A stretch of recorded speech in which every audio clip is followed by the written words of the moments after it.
Hey, what's up, YouTube fans? So, what I wanted to talk about in this video, right, is with the restructuring of the body through the course of human evolution, right?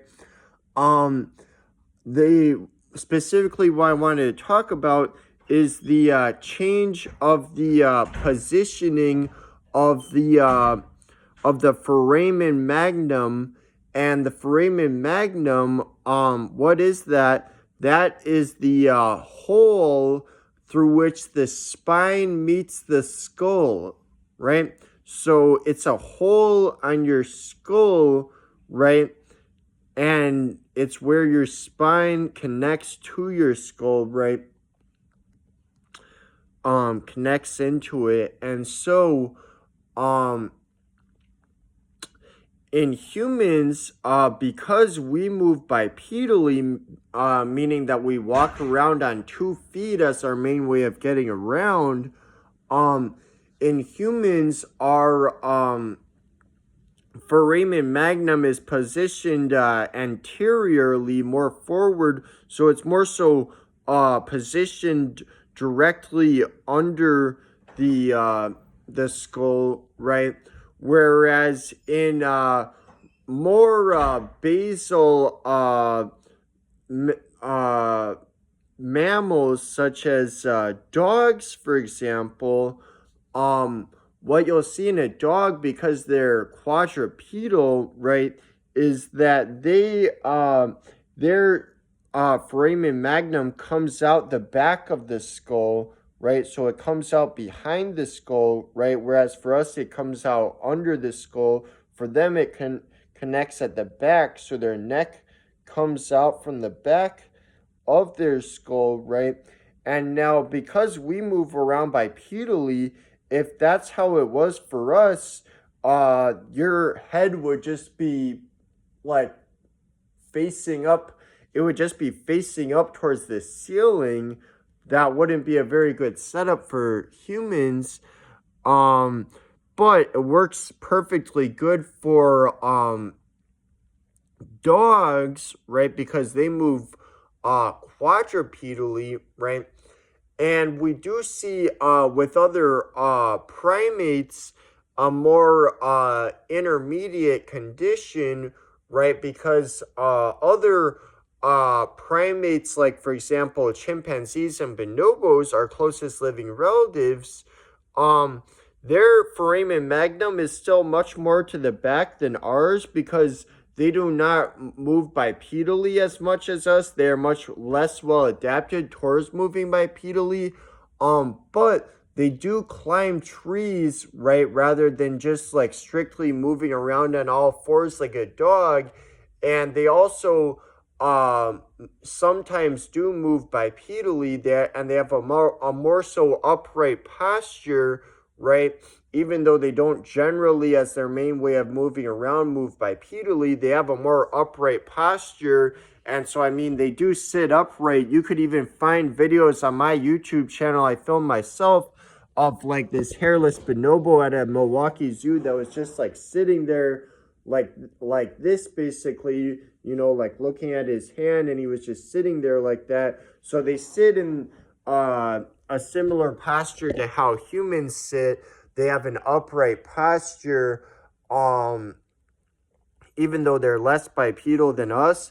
And so their foramen magnum is positioned in a way more similar to ours than a dog's, but still much further back. But so in any event, furthermore, one of the ways that paleontologists will infer that when they're finding fossils of extinct creatures that were intermediate between humans and our last common ancestor with the chimpanzees and bonobos, one of the many ways that they can infer that these creatures were more upright than chimps and bonobos are more inclined towards bipedal movement is the positioning of the foramen magnum, right? The positioning of the foramen magnum has a significant effect on the abilities of creature for the way it moves around, right? And very early on in our lineage, since splitting from chimps, we see evidence of the foramen magnum changing in positioning, right? So Sahelanthropus tchadensis, which is the earliest known creature thought to most likely be part of our lineage since splitting from chimps and bonobos, so therefore more closely related to us than chimps and bonobos are, and but the earliest extinct creature, right, since we split from chimps and bonobos, right? Yoshi, quiet, Yoshi. But in any event, Sahelanthropus, right, which is dated, I think, to about 7 million years ago, right, which is also around to when we're dated to have split off from chimps and bonobos,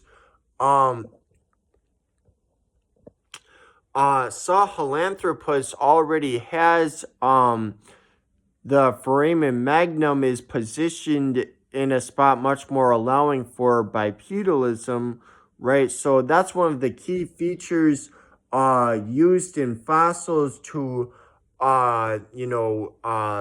determine that the creatures were moving more bipedally than us, so paleontologists, they will, when analyzing extinct creatures, they'll have to do a forensic type analysis where,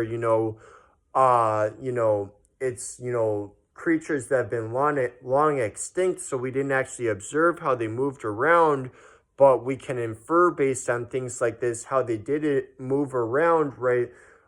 Because differing types of skeletal setups allow for differing types of movement, right? And so but I mean, that's not the only trait that is used to infer bipedal movement. It's one of many. I've made other videos talking about this, but this video is just specifically focusing on the foramen magnum positioning. But so in any event, now with our current setup in humans, our mouth is not facing the same direction as our anus faces, right? It's because, our mouth faces this way, whereas our anus faces this way, right? But the more primitive condition that we more commonly see in animals, right, is for, their mouth on one end and then across on the other end is the anus.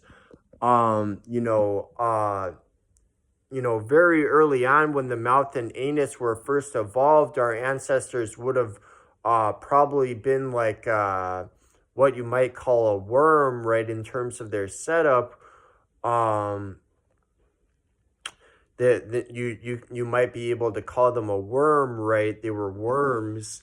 And so the mouth on one hand and then straight across on the other side the anus, and that's more so what we generally see in fish and in like lizards, dogs. That's the more common condition, right? But that has changed in some lineages, including primates, and then particularly in humans, the setup has changed even more so than other living primates, right? But I mean, we're not the only ones who have had this setup changed. Birds also obviously move bipedally, so it's also like that in them. There's other upright creatures like kangaroos. So it's not just us, but yeah. So all right, that's all for now. See you guys.